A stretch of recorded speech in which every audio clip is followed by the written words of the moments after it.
Hello students, this is your biology guide Mr. Hemant Godara and you are watching Midnight Biology, and today we are going to study about control and coordination in plants and animals. This is topic from class 10th biology. So इसके अंदर आज हम जो topic में देखेंगे कि control and coordination होता क्या है, इसकी डेफिनेशन वगैरह, और बेसिकली एनिमल के बारे में कंट्रोल एंड कोऑर्डिनेशन थोड़ा सा हिस्सा देखेंगे उसका. So let us start. So before starting this topic मैं डी एन स्कूल के बच्चों को ये बताना चाहूँगा कि आपके इस लेसन में से अभी तक हमने प्लांट के अंदर जो भी कंट्रोल एंड कोऑर्डिनेशन होता है वो हमने कर चुके हैं. सो अब जो हम टॉपिक डिस्कस करेंगे वो ह्यूमन या एनिमल्स के अंदर किस तरीके से कंट्रोल एंड कोऑर्डिनेशन होता है वो देखेंगे. So let us start. So introduction of the control and coordination topic. All the living organisms including plants and animals respond and react to environmental factor or stimuli. तो हमारे environment में जो भी कोई ऑर्गेनिज्म है, चाहे वो इंक्लूडिंग प्लांट है चाहे वो एनिमल है, वो सब के सब क्या करते हैं, रेस्पॉन्ड करते हैं. And they respond and react to environmental factor और स्टिमुली. एनवायरनमेंट से कोई भी मैसेज आ रहा है, कोई भी स्टिमुली आ रहा है या कोई फैक्टर है, उसके खिलाफ कोई ना कोई एक्शन रिएक्शन करते हैं animals and plants. There is necessity to develop some system for control and coordination of various body organs. अब ये जो हमें करना है कंट्रोल एंड कोऑर्डिनेशन कि कोई भी स्टिमुली आता है आपके पास में, उसको कैसे रिएक्ट करोगे आप, कैसे उसके लिए आप एक्शंस और रिएक्शंस जनरेट करोगे, तो उसके लिए हमारे पास एक सिस्टम होना चाहिए. एक हमारी बॉडी के अंदर सिस्टम डेवलप्ड होना चाहिए जो कि उसको कंट्रोल और उसको कोऑर्डिनेट वे में करेगा. क्लियर है. अब फॉर एन एग्जांपल कोई आपके पास में कोई स्टिमुलस आता है. फॉर एन एग्जांपल आपने किसी एक हॉट सरफेस को आपने टच किया. ठीक है. अब जैसे ही आपने एक हॉट सरफेस को टच कर दिया, आपका हाथ को थोड़ी सी गर्म लगेगी हॉट सरफेस की वजह से, तो आप एकदम से वहाँ से क्या करोगे, अपने हाथ को पुल आउट करोगे, वापस खींचोगे. तो वो किस तरीके से ऑर्गेनाइज होगा, कैसे कोऑर्डिनेट करेगा, आपका ब्रेन, आपके उसके अंदर के आपके स्पाइनल कॉर्ड है, आपके नर्व्स हैं, आपके हाथ हैं, आपके मसल्स हैं, तो ये सब आपके किस तरीके से काम करेंगे, तो उसके लिए एक सिस्टमेटिक वे होना चाहिए. तो वो है हमारा इस चैप्टर का ब्रीफ अकाउंट कि कंट्रोल एंड कोऑर्डिनेशन किस तरीके से होता है. तो सबसे पहले इम्पॉर्टेंट पॉइंट आता है यहाँ पे स्टिमुलाई या स्टिमुलस. होता क्या है? An agent or a change in the external or internal environment that induces reaction in the body. ये एक तरीके का, ये क्या कह लो, या एजेंट कह लो, या कोई बदलाव कह लो, चेंज कह लो, जो कि एक एक्सटर्नल एनवायरनमेंट में हो रहा है. एंड एज वेल एज ये चेंज इंटरनल एनवायरनमेंट में भी हो सकता है. और किसकी इंटरनल या एक्सटर्नल की बात कर रहे हैं हम? एक ऑर्गेनिज्म की बॉडी के अंदर. ठीक है. तो एक ऑर्गेनिज्म की बॉडी के अंदर किस तरीके से एक्सटर्नल और इंटरनल चेंजेस आते हैं, तो वो इसके अंदर बात हो रही है. तो ये जो लाएगा वो कहलाएगा स्टिमुलस. ठीक है. तो जैसे कि फॉर एन एग्जांपल आपका ये हॉट सरफेस वाला ही, तो वो जो हॉटनेस थी, ठीक है, ये जो हॉटनेस थी ये था मैसेज, जिसे कहेंगे हम स्टिमुलस, जो क्या आया, एक्सटर्नल एनवायरनमेंट से आया और उसने क्या करा, एक एजेंट था जो कोई चेंज था जिसने इंड्यूसेस किया रिएक्शंस को, एक्शन और रिएक्शन जनरेट करा. किसने? इस स्टिमुलस ने. एकदम से आपने हाथ खींचा, तो वो कैसे खींचा? क्योंकि ये एक स्टिमुलस आया था और उसने एक रिएक्शन जनरेट की. नेक्स्ट आता है रेस्पॉन्स. अब स्टिमुलस आया तो उसके अगेंस्ट एक रेस्पॉन्स जनरेट होगा. तो response a change in activity in the body of an organism due to stimulus. अब ये जो स्टिमुलस आया था आपका, जो हॉटनेस थी, ये जो स्टिमुलस आया था उस टच की वजह से, तो उसके खिलाफ जो आपने एक्टिविटी करी है, आपने हाथ खींचा है या कोई और एक्टिविटी करी है या चिल्लाए हो या कुछ भी हुआ है, तो वो जो भी चीज़ें आपने एक्टिविटी करी वो कहलाएंगे आपके रेस्पॉन्सेस. नेक्स्ट आता है आपका animals receive a variety of external informations through specialised structures called sense organs. अब ये जो स्टिमुलस हम बात कर रहे थे, तो ये स्टिमुलसेस, ये एजेंट, ये हमारे बॉडी के अंदर किस तरीके से आते हैं। तो ये इंफॉर्मेशन थ्रू स्पेशलाइज स्ट्रक्चर्स आते हैं हमारे पास हमारी बॉडी के अंदर स्पेशलाइज स्ट्रक्चर्स हैं जो कि क्या कर रहे हैं, ये सेंसेस पता कर रहे हैं। और हमारी बॉडी के अंदर 5 सेंस ऑर्गन्स हैं, अगर आपको याद हो तो छोटी क्लासों में हम पढ़ते हैं 5 सेंस ऑर्गन्स। ये सेंस ऑर्गन्स हमारी जुड़ी हुई हैं ब्रेन के साथ, और वो क्या क्या हैं वो हम देखते हैं। तो ये जो रिसेप्टर्स हैं हमारी बॉडी के अंदर, वो रिसेप्टर्स या ऑर्गन्स जिन्हें हम रिसेप्टर्स कहते हैं, तो वो कौन कौन से हैं। फोटो रिसेप्टर्स, फोटो, फिर से फोटो वर्ड किसके लिए यूज़ किया जाता है, फोटो वर्ड यूज़ किया जाता है लाइट के लिए। तो ये जो रिसेप्टर होगा वो किसके लिए होगा, for light, which occurs in retina. Retina कहाँ होता है, हमारा आइज़ के अंदर होता है, जो जहाँ पे हमारी इमेज बनती है। तो retina of eye to detect light from images. Phono receptors, phono किसके लिए होता है, साउंड के लिए। फोनेटिक्स आप पढ़ते हो, तो ये फोनो वर्ड यूज़ किया जाता है साउंड के लिए, फॉर साउंड। वो receptors which occurs in ear to detect the sound. Olfactory is used for smell. तो स्मेल के लिए क्या है, which occurs in nasal cavity to detect smells. तो ऑल्फैक्टो रिसेप्टर्स कहाँ होते हैं, हमारे नोज़ के अंदर। तो नोज़ के अंदर हमारे ऑल्फैक्टो रिसेप्टर्स होते हैं जो डिटेक्ट करते हैं कोई भी स्मेल। गस्टेटो रिसेप्टर्स क्या होते हैं, वो टेस्ट के लिए होते हैं, विच कहाँ पे प्रेजेंट होंगे, हमारी टंग जो है, which occurs in buccal cavity to detect taste. और उसका एग्जाम्पल क्या हमारा, टंग। तो टंग के पास क्या होते हैं, टेस्ट बर्ड्स होते हैं। ये जो टेस्ट बर्ड्स होते हैं आपकी जीभ के ऊपर, ये डिटेक्ट करते हैं कोई भी टेस्ट। और हमारे टेस्ट बर्ड्स जो हैं हमारे टंग के ऊपर, वो कौन कौन से हैं, तो हम बीटर टेस्ट कर सकते हैं, ठीक है, हम सॉल्ट टेस्ट कर सकते हैं, हम स्वीट टेस्ट कर सकते हैं, और हम सोर, खट्टा टेस्ट कर सकते हैं। तो कड़वा, नमकीन, स्वीट, सोर एंड, ये सब हमारे 4 चीज़ें हम टेस्ट कर सकते हैं थ्रू। सो नेक्स्ट आता है हमारा थर्मो रिसेप्टर्स। सो थर्मो मीन्स थर्मा या थर्मो या थर्मल किसके लिए होता है, ये सब वर्ड्स यूज़ होते हैं हीट के लिए। So which thermo receptors are those receptors which occur in skin to detect temperature and variations. तो थर्मो रिसेप्टर्स प्लस यहाँ पे एक और रिसेप्टर होता है जिसे हम बोलते हैं थिग्मो रिसेप्टर्स। थिग्मो रिसेप्टर्स, ये रिसेप्टर्स भी सेम, ये जो थिग्मो और थर्मो रिसेप्टर्स हैं ये दोनों एक ही होते हैं, और ये ड्यूअल फंक्शन करते हैं एक तरीके से। और ये ड्यूअल फंक्शन क्या होता है, ये हीट के लिए भी करते हैं। अगर वो हीट की तरह काम कर रहे हैं तो थर्मो रिसेप्टर्स कहलाएंगे, और वो थिग्मो रिसेप्टर्स कहलाएंगे जब कि वो कर रहे हैं फॉर टच। सो अगर आपको कोई भी टच करता है या कुछ भी सेंसेशन होती है, तो वो जो रिसेप्टर्स हैं उन्हें कहा जाता है thigmo receptors to detect touch and temperature variations के लिए थर्मो रिसेप्टर्स। सो अभी हमने बात करी रिसेप्टर्स के बारे में। तो ये जो रिसेप्टर्स का काम होगा, एक बार आपने वो रिसेप्टर्स ने उसको आइडेंटिफाई तो कर लिया, उसको मैसेज जो स्टिमुलस था वो स्टिमुलस मिल तो गया, अब उसको आगे प्रोसेस कैसे करना है। प्रोसेस करने के लिए, उसको आइडेंटिफाई करने के लिए, वो ठंडा है, वो गर्म है, वो क्या है, उसको प्रोसेस करने के लिए फर्दर डिसीजंस लेने पड़ेंगे। मेमोरीज बनती हैं कि आपको जब भी एक छोटा सा बच्चा होता है तो उसको स्टार्टिंग में ये नहीं पता होता है कि भी ये गर्म है तो इसको नहीं छूना। धीरे धीरे उसको मेमोरीज बनाता है, वो उसको पेन होता है, उसको अलग अलग चीज़ें महसूस होती हैं।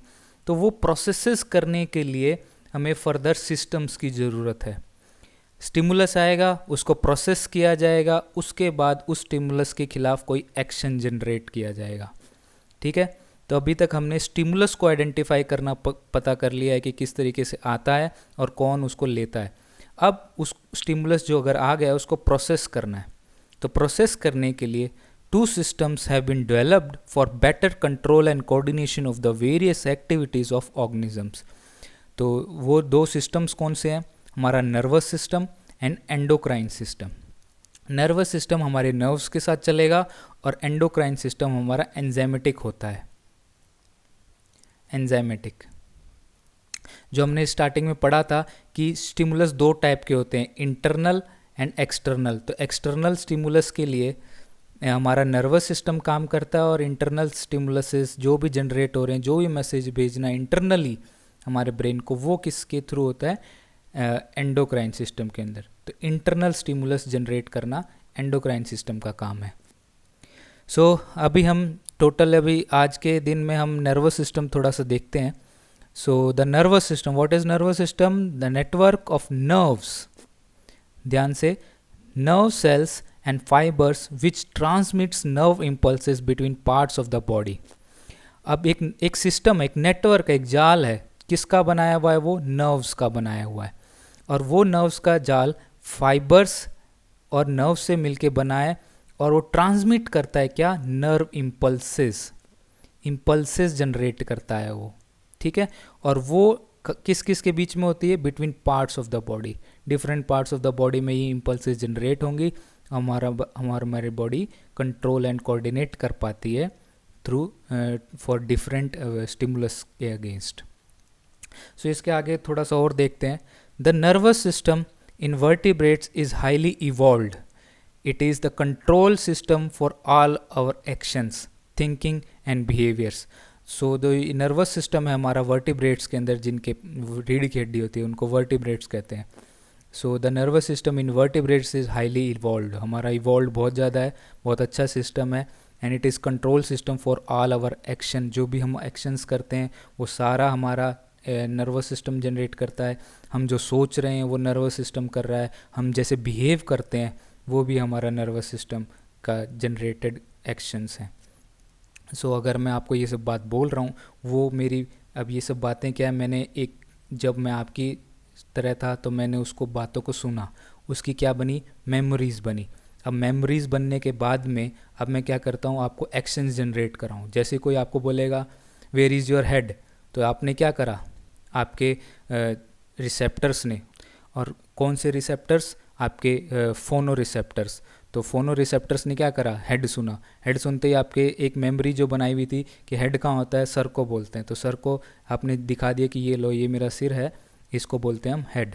तो ये सारा जो भी एक्शन करना, सोचना, बिहेव करना, ये सारा हमारा नर्वस सिस्टम का खेल है। To achieve this, highly specialised cells are required which can receive the message and conduct them to their chief centers of nervous system, where they are interpreted and then returned to relevant parts of the body. अब इसमें क्या बोला गया है? इसमें अगर ये सब ये मेरे को मैकेनिज्म करवाना है, ये पूरा प्रोसेस करवाना है, तो उसके लिए मुझे क्या चाहिए? हाईली स्पेशलाइज्ड सेल की ज़रूरत है। मुझे बहुत ही ज़्यादा स्पेशलाइज्ड सेल होनी चाहिए, और ये मैसेज को रिसीव करना, उसको कंडक्ट करवाना, और उन नर्वस सिस्टम्स तक भेजना। और उन नर्वस सिस्टम तक क्यों भेजना है? क्योंकि मुझे उसको इंटरप्रेट करना है, मुझे उसको समझना है, उसको डिकोड करना है कि ये जो मैसेज आया है वो है क्या। फिर उसके खिलाफ क्या करना है? रिटर्न में एक रेलिवेंट पार्ट से उसके एक्शन जनरेट करना है। क्लियर है?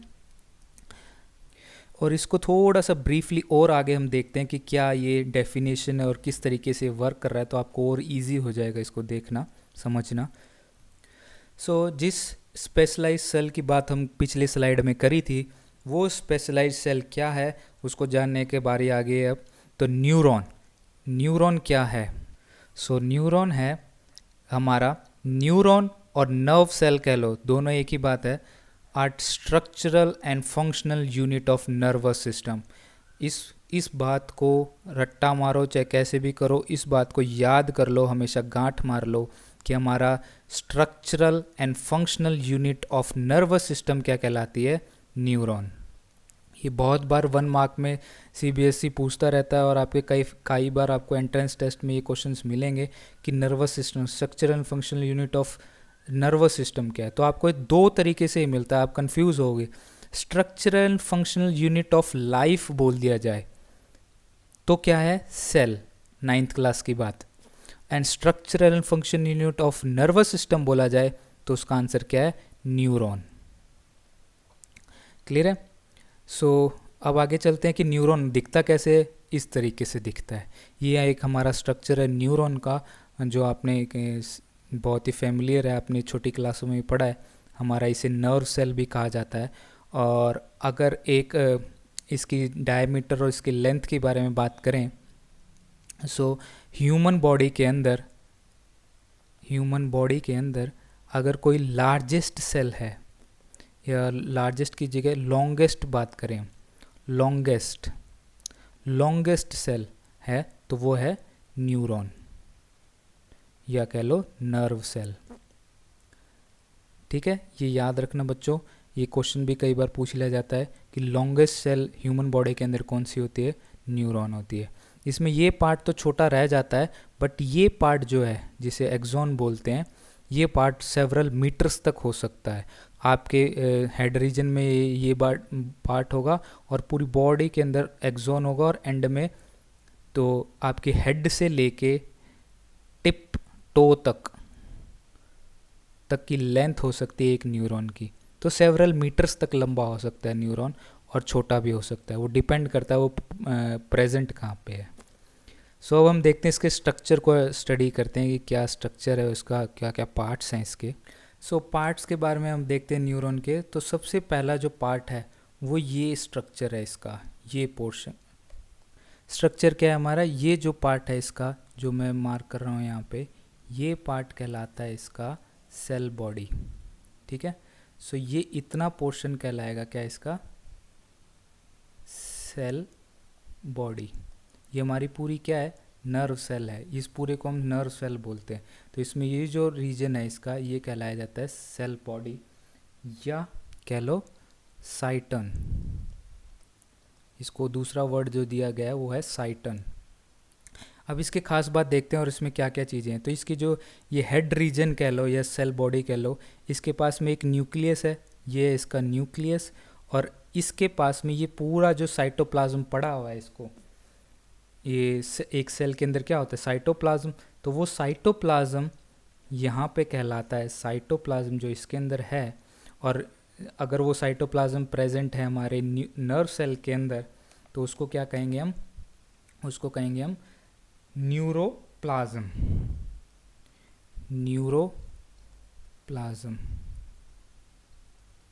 और जो हमारे नर्वस सिस्टम के साथ देखता है हमारा, जो यहीं पे अगर बात आ गई तो एक और इन्फॉर्मेशन आपको बता दूं कि जो हमारे ब्रेन्स को देखता है, ब्रेन को स्टडी करता है, आपके कोई भी डैमेज हो जाता है आपके नर्वस सिस्टम के अंदर, तो नर्वस सिस्टम के अंदर जो देखने वाला डॉक्टर होता है, स्पेशलिस्ट डॉक्टर होता है, उसको क्या कहते हैं, उसे बोला जाता है न्यूरोलॉजिस्ट।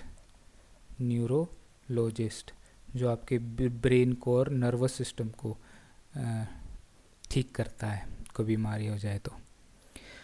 सो नेक्स्ट आता है इसका, साइटोप्लाज्म को न्यूरोप्लाज्म कहते हैं। इसके अंदर काफ़ी सारी चीज़ें होती है, और एक चीज़ जो नहीं होती है, तो एब्सेंट होती है इसके अंदर, वो है हमारा centriole. Centriole is absent in neuron. अब सेंट्रियोल एब्सेंट होने की वजह से क्या प्रोसेस हैम्पर हो जाता है वो देखते हैं। तो सेंट्रियोल जो होता है वो, अगर एक आप बात करो, एक ये सेल है और इस सेल के अंदर ये न्यूक्लियस है छोटा सा, तो इस न्यूक्लियस के ऊपर यहाँ पे दो सेंट्रियोल्स होते हैं, ऊपर और नीचे। ये क्या हेल्प करते हैं, ये हेल्प करते हैं, इनका रोल आता है जब सेल डिवाइड होता है, तो सेल डिवीजन में ये सेंट्रियोल्स हेल्प करते हैं। और अब इसके अंदर सेंट्रियोल एब्सेंट है, और सेंट्रियोल एब्सेंट है जिसकी वजह से नर्व सेल जो है हमारी, वो कभी भी डिवाइड नहीं करती। सो ये एक और आपका इम्पॉर्टेंट बात आती है यहाँ पे, कि जो हमारी नर्व सेल्स हैं दे डू नॉट डिवाइड्स। और आपकी बॉडी के अंदर अगर कोई ऐसी सेल है जो रिप्रोड्यूस नहीं करती, या कह लो जो डिवाइड नहीं करती, वो है आपका न्यूरॉन। ये भी कई बार पूछ लिया जाए, तो आपको ये ध्यान रखनी पड़ेगी बात। तो नेक्स्ट आता है हमारा न्यूरॉन का स्ट्रक्चर के अंदर, ये न्यूरॉन है, इसके ये पार्ट है हमारा डेंड्राइट, इसे कहते हैं डेंड्राइट्स। और ये डेंड्राइट्स क्या करते हैं, इंफॉर्मेशन या कह लो स्टिमुलस को कैच करते हैं, यानी रिसेप्टर्स होते हैं, तो रिसेप्टिव स्टिमुलस रिसेप्टिव का काम करते हैं ये। जैसे ही कोई स्टिमुलस आएगा तो उस मैसेज को पकड़ना इसका काम है, यानी स्टिमुलस कहाँ घुसेगा सबसे पहले, डेंड्राइट्स के अंदर। तो ये जो थ्रेड लाइक स्ट्रक्चर्स, हेयर्स निकले हुए हैं, ये सब क्या कहलाते हैं, डेंड्राइट्स। अगर एक को देखो तो ये सारे डेंड्राइट्स है, एक को देखो अगर सिंगुलरली देखो तो उसे कहते हैं डेंड्रॉन। तो अगर डेंड्रॉन देखने को मिल जाए, पढ़ने को मिल जाए तो घबरा मत जाना, डेंड्रॉन का मतलब होता है सिंगुलर ऑफ डेंड्राइट। नेक्स्ट आता है हमारा इसका ये जो पार्ट है, ये सेल बॉडी जो है वो इलोंगेट होती है, पतली ट्यूबुलर स्ट्रक्चर बनाती है। ये जो बीच वाला जो स्ट्रक्चर आपको दिख रहा है, इसे कहते हैं हम, इस पोर्शन को कहते हैं हम एक्सॉन। एक्सॉन, एक्सॉन क्या होता है, एक्सॉन एक लॉन्ग ट्यूबुलर स्ट्रक्चर है इसी सेल बॉडी का, जो लंबा सा है और कंडक्ट करवा रहा है कोई भी इम्पल्सेस को। तो इम्पल्स को ट्रैवल करवाना, ट्रैवल कराना या कंडक्ट करवाना, आगे ट्रांसपोर्ट करना, किसका काम होता है, एक्सॉन का काम होता है। एक्सॉन जो यहाँ पे है, एक्सॉन एक कवर्ड होता है ये शीट से, ये शीट्स कहलाती हैं, ये जो बंडल सा बना हुआ है, कवर सा बना हुआ है, इसे कहते हैं माइलिन शीथ। शीथ मतलब कवरिंग, और माइलिन एक प्रोटीन है, तो माइलिन शीथ से ये कवर्ड होती हैं। और जहाँ पे तो इस तरीके से ये जो हमारा एक्सॉन है वो कुछ इस तरीके से जा रहा है, और ये जो माइलिन शीथ है ये इसके ऊपर इस तरीके से कवर्ड है ये, ठीक है, ये इस तरीके से माइलिन शीथ का कवरिंग करी हुई है।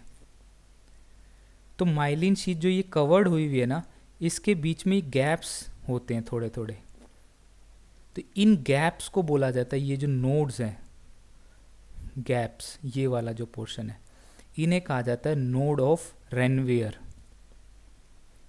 नोड ऑफ रेनवियर, यही जो गैप्स हैं इनको बोला जाता है नोड ऑफ रेनवियर। ये माइलिन शीथ का काम क्या है, माइलिन शीथ का काम है कि जैसे ही कोई इम्पल्स, मान लो यहाँ से इम्पल्स ऐसे जा रहा है, इसके थ्रू ट्रैवल होता हुआ, तो हो सकता है इसके साथ एक और न्यूरॉन यहाँ पे पड़ा हुआ हो, तो उस न्यूरॉन का एक्सॉन आपस में मैच हैम्पर ना हो जाए, डिस्टर्ब ना हो जाए, और ये हो सकता है ये यहाँ से मैसेज जैसे ही आगे जाने लगे इम्पल्स, ये मैसेज हो सकता है लॉस हो जाए, कहीं पे इधर उधर चला जाए, तो इसको कवर करके रखती है, प्रोटेक्ट कर काम करती है। सो प्रोटेक्शन ऑफ इम्पल्स करती है, प्रोटेक्शन ऑफ इम्पल्स। नेक्स्ट आता है हमारा ये एक्सॉन जो है, एक्सॉन एंड होता है इन टर्मिनल एंडिंग्स में। इन टर्मिनल एंडिंग्स को बोला जाता है टीलोडेंड्रिया। ये डेंड्राइट्स हैं तो इन्हें कहा जाता है टीलोडेंड्रिया, DENDRIA, टीलोडेंड्रिया, या एंड में कह लो, और जिसे कहते हैं ये पूरा नर्व सेल थी तो इन्हें बोला जाएगा नर्व एंडिंग। अगर आप कॉमन भाषा में देखो तो इसे नर्व एंडिंग कहा जाएगा, और एग्जैक्ट इसका नाम पढ़ोगे तो इसको बोला जाता है टीलोडेंड्रिया। ये जो टीलोडेंड्रिया ये यहाँ पे आके थोड़ा सा नॉब लाइक स्ट्रक्चर बना लेती हैं, थोड़ी सी गांठ सी बन जाती है, देख रहे होगे आप। तो एंड में अगर एक्चुअल में आपके NCERT वगैरह बुक देखोगे तो ये जो एंड होएगा, ये एंड होता है इस तरीके से, एक नॉब बन जाती है, ये नॉब, ये वाला पोर्शन दिखा रहा हूँ मैं आपको। तो ये जो नॉब बन जाते हैं इसीलिए इसको बोला जाता है, और इस जंक्शन को बोला जाता है, ये इस एंडिंग को बोला जाता है साइनेप्सिस। साइनेप्सिस, ठीक है, और इस नॉब को बोला जाता है synaptic, synaptic knob, NOBE। Clear है। तो मैसेज आया यहाँ से आता हुआ, इसके थ्रू होता हुआ एंड में साइनेप्टिक नॉब से बाहर सीक्रेट हो जाता है, और इस मैसेज को जब ये बाहर निकल जाता है तो इस मैसेज को जो वर्ड दिया जाता है वो बोला जाता है न्यूरो ट्रांसमीटर्स, न्यूरोट्रांसमीटर्स। क्लियर है। सो ये था हमारा इसके एक्सॉन का पार्ट्स। अब हम नेक्स्ट चलते हैं, न्यूरॉन हमने पढ़ लिया है, अब नर्व फाइबर क्या होता है? एन एक्सॉन और अ neuron converted by one or two sheets is called as nerve fiber. For an example, आपका ये आपकी सेल बॉडी थी और ये सेल बॉडी आपकी इलोंगेट हुई, ये इलोंगेट होके ये एंड में नर्व एंडिंग्स में डिस्ट्रीब्यूट हो गई, ये आपका एक न्यूरॉन। तो अगर यही न्यूरॉन को अगर मैं इस तरीके से दिखा दूं कि फॉर एन एग्जांपल कि ये जो न्यूरॉन है वो मैं ये सेल हेड को इस तरीके से ले लेता हूँ, ये मेरा एक्सॉन है और ये इसकी नर्व एंडिंग्स हैं। तो अगर इस तरीके से काफ़ी सारे पड़े हुए हैं लंबे लंबे और इसके ऊपर बंडल्स बन जाएं, अगर इसके इस तरीके से एक ये है, फिर ये आगे जाके इसके ऊपर एक और हो जाए, फिर एक और हो जाए, तो ऐसे अगर स्टैक्स बनते जाएंगे तो इन स्टैक्स को अगर इस तरीके से अरेंज कर दें तो ये कहलाते हैं नर्व फाइबर्स। या तो न्यूरॉन पूरा हो या फिर एक्सॉन की शीट्स बन जाए। फॉर एन एग्जांपल, एक मेरा न्यूरॉन का ये हेड रीजन है और उसके ऊपर ये न्यूरॉन्स की ये एक्सॉन की शीथ बन जाए, लेयर्स बन जाए, तो इसको बोलूँगा मैं क्या? Nerve fibre. क्या बोला जाएगा? ये नर्व फाइबर। ये क्या होता है? द नर्व फाइबर में बी वेरी स्मॉल, बहुत ही छोटा हो सकता है, लेंथ के अंदर बोल रही है बात, बहुत ही छोटा हो सकता है ये लेंथ के accordingly, microscopic, and can be up to 1 metre in length. तो जैसे मैंने बोला कि ये जो एक्सॉन की जो लेंथ है, ये जो एक्सॉन की लेंथ है ये बहुत लंबी हो सकती है। अगर एक इंसान के हेड टू टो अगर कोई एक सिर्फ एक सिंगल न्यूरॉन पड़ा है तो हेड टू टो, आपके टो तक, अंगूठे तक अगर कोई एक न्यूरॉन सिंगल हो तो हेड रीजन में क्या होगा? ये वाला पोर्शन आपका सेल बॉडी, और पूरे के अंदर ये एक्सॉन ट्रैवल होके आएगा और एक्सॉन फिर एंड होएगा कहाँ पे? साइनेप्सिस में या नर्व एंडिंग कह लो। तो ये जो टो तक होगा तो ये लंबा, ये एक्सॉन, इस एक्सॉन की लेंथ की वजह से न्यूरॉन की लेंथ भी बढ़ जाएगी और नर्व फाइबर की भी लेंथ बढ़ जाती है, इसीलिए लॉन्ग भी हो जाता है। तो इसीलिए इसको बोला जाता है हमारे बॉडी के अंदर कोई लंबा सेल है तो वो है हमारा neuron. Nerves, bundles of nerve fibres covered by A tubular sheath. अब ये जो बंडल्स बने, इसको अगर मैं एक ट्यूबुलर शीथ के अंदर कन्वर्ट कर दूं, फॉर एन एग्जांपल ये एक न्यूरॉन था, एक और न्यूरॉन आ गया, एक और न्यूरॉन आ गया, एक और न्यूरॉन आ गया, और इसको पूरे को अगर मैं एक लंबे से स्ट्रक्चर से कवर कर दूं, इस तरीके से अगर एक पूरे लंबे से शीट से इसको कवर कर दूं और ये बन जाए मेरा क्या? एक ट्यूबुलर सेक्शन, ठीक है, और ये इसके अंदर क्या हो? Nerve fibres. तो इसको क्या कहलाऊंगा मैं? ये कहलाएंगे मेरी नर्व्स। क्लियर है? सो नर्व्स क्या होती हैं? Bundles of nerve fibres covered by tubular sheets constitutes nerves. इसके अंदर क्या होती हैं? नर्व्स होती हैं। सो इन्हें क्या? The nerve arises from brain and spinal cord and branched out to almost all body parts. अब ये जो नर्व्स हैं हमारी, नर्व फाइबर्स हैं या जो हमारा न्यूरॉन है, तो ये जो नर्व फाइबर्स हैं ओरिजिनेट कहाँ से होती है? हमारी ब्रेन से। ब्रेन से ओरिजिनेट होंगी और एंड कहाँ पे होंगे? ये सारे बॉडी पार्ट्स तक, डिफरेंट बॉडी पार्ट्स तक ये लोग ट्रैवल करते हैं। सो ब्रेन या स्पाइनल कॉर्ड, ये दोनों हमारे क्या होते हैं? हमारे फंक्शनिंग है। स्पाइनल कॉर्ड एंड ब्रेन के हिसाब से हमारा सारा कंट्रोल एंड कोऑर्डिनेशन चलता है। सो ये जो हमारी नर्व्स हैं ये पूरी बॉडी में डिस्ट्रीब्यूटेड होते हैं, पर ओरिजिनेट कहाँ से होते हैं? ब्रेन से। तो ब्रेन से पूरी बॉडी तक डिस्ट्रीब्यूटेड है। अब आते हैं हमारे टॉपिक, लास्ट टॉपिक जो है इस लेक्चर का, वो है 3 टाइप्स ऑफ नर्व्स होती हैं हमारी बॉडी के अंदर। तो हमारा जो नर्वस सिस्टम है, जो नर्व्स हमने देखी हैं वो 3 टाइप की हैं: sensory nerve, motor nerve and mixed nerve. Mixed nerve को दूसरे नाम से जाना जाता है इंटरमीडिएट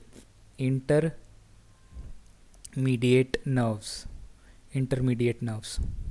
सो सेंसरी नर्व्स क्या उनसे होती है? सेंसरी नर्व्स होती हैं हमारा जो मैसेज है उसके हिसाब से, उसके पाथ के हिसाब से ये बनी हुई हैं। तो हमारा स्टिमुलस किस तरीके से ट्रैवल करेगा? फॉर एन एग्जांपल, आपने कोई टच किया तो आपके सेंस ऑर्गन से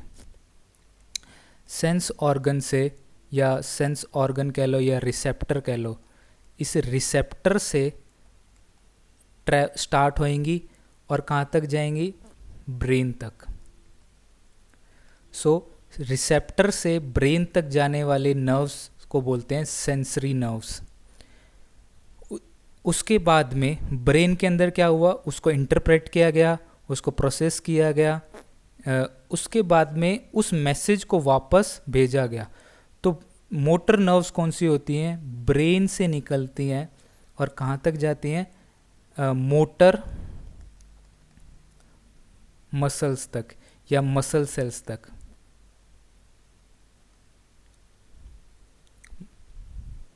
मसल्स तक जाएंगे। तो मोटर मसल्स तक या कह लो कि मसल्स तक जाने वाली, एक्शन मसल्स तक जाने वाला अगर कोई पाथ है तो उसे कहेंगे मोटर नर्व्स। ठीक है, तो आपको हॉट लगा, जैसे आपने किसी गर्म चीज़ को छुआ तो हॉटनेस के ये क्या था आपका, स्टिमुलस।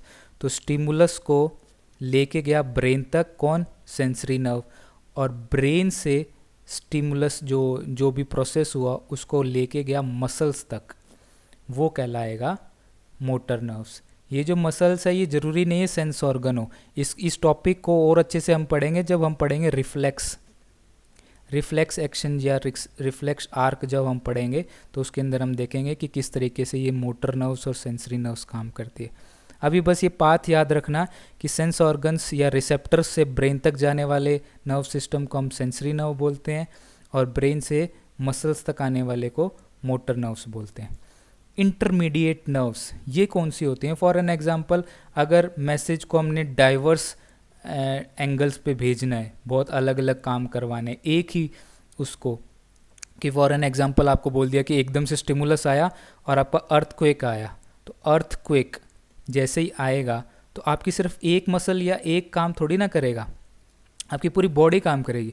तो एकदम से एक नर्व इम्पल्स जनरेट होएगी, आपका एक्शन पोटेंशियल जनरेट होएगा ब्रेन से। तो ब्रेन से एक मैसेज आएगा और वो मैसेज कहाँ तक जाएगा, पूरी बॉडी तक जाएगा, ऑल बॉडी पार्ट्स तक। ठीक है, ये ऑल बॉडी पार्ट्स तक जाएगा तो अलग अलग डायरेक्शन में काम करवाना एक ही इम्पल्स को, वो करवाते हैं इंटरमीडिएट नर्व्स। या क्या करते हैं, एक न्यूरॉन से, अगर एक न्यूरॉन है उस न्यूरॉन से आगे एक और न्यूरॉन के बीच में अगर कनेक्शन करवाना है या इस न्यूरॉन से इसकी जगह भेजने की बजाय उसका पाथ बदलना है, तो पाथ चेंज करना है अगर इम्पल्स का, किसका, नर्व इम्पल्स का, अगर पाथ चेंज करना है नर्व इम्पल्स का, तो भी कौन काम करता है उसमें, हमारा इंटरमीडिएट नर्व। सो यहाँ पे लास्ट बात बताना चाहूँगा मैं डीएन स्कूल के बच्चों के लिए कि बच्चों एक इम्पॉर्टेंट इन्फॉर्मेशन आपके लिए कि जो भी आज हमने पढ़ा है उसका अगर आप यहाँ से स्क्रीनशॉट लेके और उसको टॉपिक्स को लिखना चाहो तो वेल एंड गुड है, वरना मैं कल आपको इसका थ्योरी पोर्शन आपको सेंड करूँगा और उस थ्योरी पोर्शन के आपके अंदर सारा थ्योरी पार्ट्स लिखा हुआ होगा, उसको आप कॉपी पे लिख सकते हो, अपने नोट्स बना सकते हो। So that's all for today. Like the channel, like the video, share the channel and subscribe it please. So I hope आपको सब समझ में आया और easy हो गया हो। अगर फिर भी कोई डाउट्स हैं तो please mention that in comment in the box and thank you guys.